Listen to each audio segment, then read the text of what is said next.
associé à ce débat. Et je remercie toutes les personnes qui sont venues ici pour pouvoir engager une discussion avec nous. Et je remercie Emmanuela Del Rey aussi d'avoir introduit avec la perspective de l'Union européenne. Je pense que ce qui est important pour nous, États du Sahel, avec mon collègue de l'Alliance des États du Sahel, avec mon collègue du Burkina et puis l'ambassadeur du Niger, c'est de pouvoir donner quelques clés de compréhension de ce qui se passe dans cet espace qui lui-même aujourd'hui fait l'objet d'une telle désinformation que les gens n'ont vraiment pas le temps d'essayer de comprendre ce qui est en train de se passer. On est pour, on est contre, on se prononce, on se positionne, mais je pense qu'il faut avoir les clés de lecture qui me semblent être importantes. D'abord, le premier élément, c'est d'abord sur le Sahel, parce que je vois que le titre, c'est les États du Sahel. Il faut comprendre que les États du Sahel ne sont pas que les 3 États du Sahel, ou même ceux qui étaient appelés avant le G5 Sahel, mais que le Sahel comprend du Sénégal jusqu'à la Somalie, et le Maroc, la Libye, d'autres pays font tous partie de ce Sahel où il y a un continuum humain, géographique, géopolitique, etc. Donc il faut comprendre cet élément. Maintenant, pour ce qui concerne l'Alliance des États du Sahel, il a parlé de la partie contre. La partie contre aide seulement à comprendre le contexte.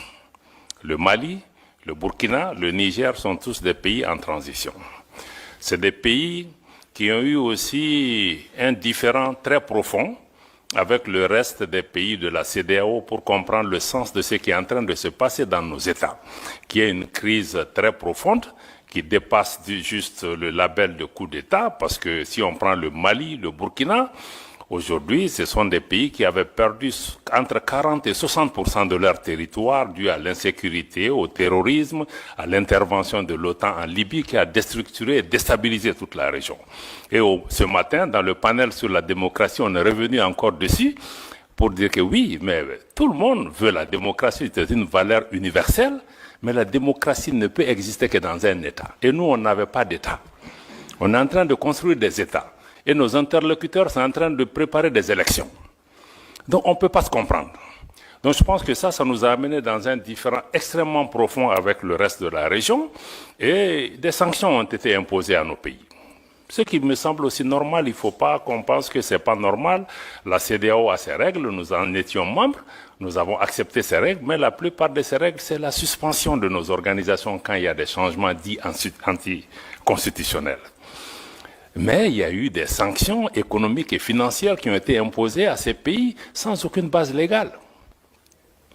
Il n'y a aucun traité, aucun texte de la CEDEAO qui est prévu qu'on puisse fermer les frontières. Jusqu'à demain. J'espère que des juristes pourront nous donner la réponse. On a utilisé l'Union économique et monétaire pour fermer nos banques centrales, pour fermer nos comptes bancaires des États, pour affamer les populations. Dans le cas du Niger, même les médicaments n'étaient pas autorisés.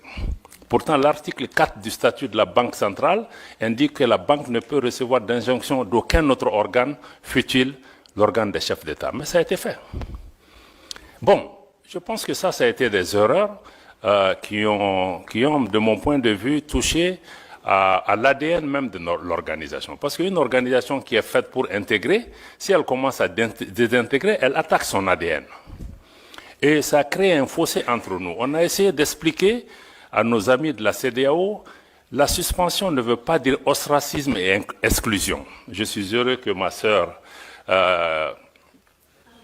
Barbosa est ici. Elle était ministre des Affaires étrangères de la Guinée-Bissau.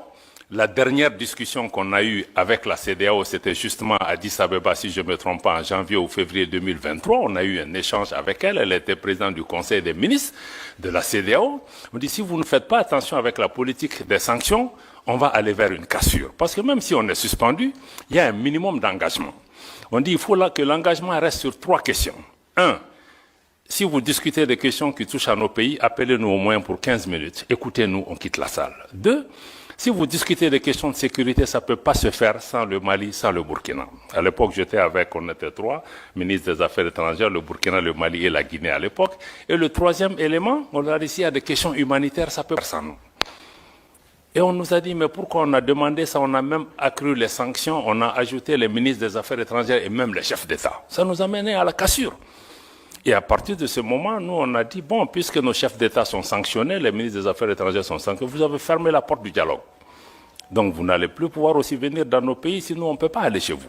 Je pense que ce sont ces erreurs accumulées qui nous ont amenés jusqu'à ce que, maintenant, il y a eu le coup d'État au Niger, et la CEDEAO a décidé de faire une intervention militaire. Vous savez que quand on est dans une union, ça veut dire qu'il y a même un pacte de non-agression. On ne peut pas se lever, bon, c'est vrai, même si un chef d'État est renversé, se lever un matin pour dire qu'on va attaquer un pays, pour la CEDEAO qui, depuis 20 ans, a une force en attente qui est toujours en attente. Ça veut dire, en réalité, ce sont des acteurs extérieurs à la région qui dictent leur volonté à la CEDEAO. Je suis désolé de dire, même l'Union européenne a soutenu cette décision de la CEDEAO d'attaquer un pays souverain qui lutte depuis 10 ans contre le terrorisme. Ses frontières sont fermées. Quand vous attaquez le Niger, mais vous attaquez une armée, mais vous libérez les terroristes. Ils vont aller où? Au Mali, au Burkina, partout. Donc, à partir de ce moment, on s'est dit que cette organisation commence à être dangereuse pour nous. Non seulement on punit nos populations, mais le fait d'être membre peut même t'amener à ce qu'on attaque le pays. Donc c'est là que le Mali et le Burkina ont décidé que si la CEDEAO attaque le Niger, mais nous qui considérons que nous on est entré en guerre contre l'organisation. Et c'est à partir de cet instant que nous avons mis une alliance militaire défensive en place pour dire que bon, nous nous mettons ensemble pour faire face à une menace existentielle, mais en mettant en place une approche géopolitique de la question. Nous nous réunissons pour nous défendre d'abord. Mais en faisant ça aussi, on s'est dit, bon, c'est pas seulement une alliance, et je pense que c'est notre réponse qui a d'ailleurs dissuadé. En définitive, les gens ont commencé à comprendre que bon, Niamey, ça ne sera pas une promenade de santé. On va faire face à 3 armées qui sont en guerre depuis 10 ans.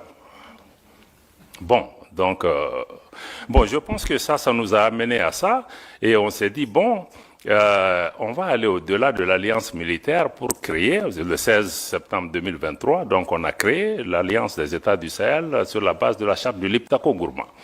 Mais on est en train de travailler maintenant pour aller beaucoup plus loin que ça. Pourquoi on veut aller beaucoup plus loin que ça? Ça, c'est la partie, on était dans la partie contre, comme tu as dit, c'est créer contre, mais ça, c'est juste expliquer le contexte. Mais en réalité, la partie pour c'est que la région qu'on appelle le Liptako-Gourma, qui réunit les 3 États, que certains ont appelé la zone des 3 frontières, abusivement, mais cette zone est une zone géoculturelle et géographique qui existait depuis des décennies. D'ailleurs, il y a une organisation, l'autorité du Liptako-Gourma. Ces 3 pays partagent les mêmes réalités climatiques, géographiques, culturelles et même sécuritaires. Donc on a décidé de mettre en place une communauté qui puisse nous aider, à assurer la sécurité, à lutter contre le terrorisme, parce qu'on lutte contre le terrorisme dans cet espace depuis longtemps, mais on ne pouvait pas le faire ensemble. Maintenant, on va le faire ensemble. Et contre tous les autres facteurs d'insécurité, le deuxième pilier, c'est de travailler à mettre en place une intégration économique poussée, parce qu'il y avait déjà un espace économique et géoculturel qui était là pour pouvoir travailler, pour renforcer la libre circulation dans nos pays, avoir des projets intégrateurs dans le domaine de l'énergie, dans le domaine des transports, dans le domaine des infrastructures, bon, parce que nos pays sont physiquement aussi liés par beaucoup de réalités qu'on peut, et ces pays regorgent aussi des ressources minières, minéralogiques, de toutes sortes. Ne serait-ce que si on prend les ressources souterraines de cette région, c'est énorme. Personne ne voit le Sahel en tant que source d'approvisionnement de l'Afrique et du monde en ressources en eau. Parce qu'on voit que l'aspect désertique. Donc, je pense que ça, il y a l'aspect intégration économique sur lequel nos ministres des Finances et les ministres en charge du développement ont travaillé pour pouvoir vraiment nous rapprocher davantage. Et le troisième, c'est vraiment travailler ensemble pour que nos pays parlent d'une seule voix, avoir une action diplomatique coordonnée. Donc, si on dit donc cet espace économique-là sur lequel on est en train de travailler, je pense que c'est extrêmement important de regarder nos ministres en charge des affaires étrangères ont recommandé aux chefs d'État d'aller même vers une confédération. C'est-à-dire que une confédération en prélude à une fédération des 3 États, qui se fera par étapes. Pourquoi nous proposons ça? Parce que nous, nos pays, je dois le répéter, la première réponse était peut-être contre quelque chose, mais Quand on a commencé à exister, beaucoup ont dit, ah, même la CEDEAO, les premières réactions, quand on a signé la charte du Liptako-Gourma, c'est que ces pays veulent casser la région. Ils veulent diviser, ils veulent attaquer l'intégration africaine. Mais le Mali, le Burkina, quand vous regardez nos leaders historiques de Modibo Keïta au Thomas Sankara jusqu'à aujourd'hui, mais ces pays restent fondamentalement engagés pour l'intégration africaine. L'article 180 de la dernière constitution du Mali, adoptée l'année dernière, réitère l'attachement du Mali à abandonner tout ou partie de sa souveraineté pour réaliser l'intégration du Mali, de l'Afrique, avec tout État africain. Donc pour nous, notre engagement pour l'intégration et l'unité et l'idéal panafricain reste intact, mais nous trouvons que certaines de ces organisations, de notre point de vue, en tout cas, n'incarne plus cet idéal. Et qu'il nous faut, à travers l'Alliance des États du Sahel, proposer une alternative. D'avoir une organisation, qui ne soit pas pilotée par l'extérieur, une organisation qui ne devienne pas un danger pour ses membres, pour ses populations. Comment on peut travailler à rapprocher nos populations en mettant en place une autre façon de faire. Je pense que c'est là où il me semble être important que vous compreniez, qu'on soit pour la CEDEAO, pour l'UEMOA, ou comprenez qu'avec l'AES, il y a une nouvelle donne géopolitique qui est là. Que vous l'aimiez, que vous ne l'aimiez pas, peu importe. 2. Pour nous, le sort de nos pays ne va pas se décider à Bruxelles, à Paris, à Washington ou à Londres. Ça se décidera à Bamako, à Ouagadougou, à Niamey, etc. Donc cette réalité géopolitique est là, il faut la suivre, il faut regarder ce qui est en train de se passer. Bon, naturellement, nous partageons le même espace que la CEDEAO, l'UEMOA, d'autres pays qui sont des pays voisins, des pays frères. On est des peuples frères avec le Bénin, nos pays, mais on vit ensemble, on va partager cet espace. Donc il va falloir qu'on discute des modalités de vivre en commun.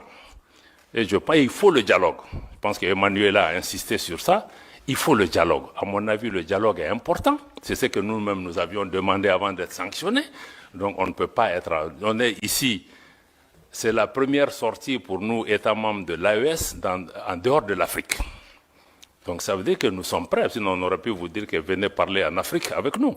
Mais si on est venu, c'est qu'on est ouvert, on veut que vous lisez la dynamique de l'AES à travers nous et non à travers des personnes qui sont mandatées ou qui ne sont même pas mandatées, qui analysent notre région, qui parlent en notre nom. C'est pourquoi on est là. Donc c'est vraiment dommage parce que moi je crois que beaucoup refusent le dialogue. Je me réjouis qu'Emmanuela et d'autres continuent vraiment à travailler sur ça. On est très peiné de voir que même des responsables européens, certains disent on ne va pas parler avec eux, même africains, certains disent oh, on ne va pas faire de photos avec eux. Mais on dit mais ça nous fait quoi que vous preniez des photos avec nous? Mais ça ne va pas changer. Nous, on se bat pour le devenir de nos populations. On voit les gens qui meurent, moi une photo avec tel ou tel, c'est pas ce qui importe pour nous. Donc certains vont jusque-là, des pays voisins. Personne, je dis aux gens, personne ne va nous faire déménager de cette région. Que tu prennes la photo avec moi ou pas, mais on sera là. Tu seras là, je serai là. Donc moi je pense que ça c'est important. J'apprends aussi que même des responsables européens disent à leurs gens, non, non, non, il ne faut pas que vous soyez vus avec eux, il ne faut pas que... Mais je crois que c'est de l'enfantillage, parce qu'en réalité, nous on n'a pas de problème personnel avec quelqu'un. On a des différends politiques, on peut parler pour trouver des solutions.